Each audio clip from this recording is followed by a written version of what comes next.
So that's a fancy way of describing a process where you think about a situation differently to change the way that it makes you feel. And what's fascinating is that if you teach people to rethink those experiences, those feelings of being stressed, rather than as being negative, but as something that's actually really helpful, that's going to help you perform in the moment, it has an enormous impact on your performance.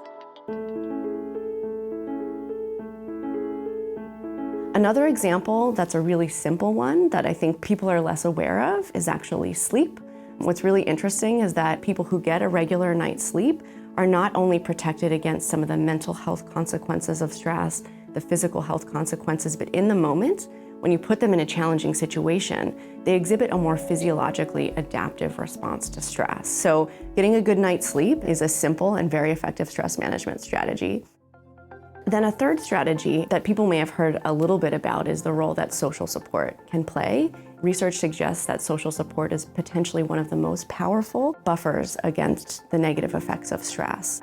People who have a large social network or who have a smaller network but feel very supported emotionally in that network, have people they can reach out to when something bad happens, are less likely to develop depression. When they experience stress, they're less likely to develop physical health problems. Their immune system is actually more resilient to stress if they have good social support.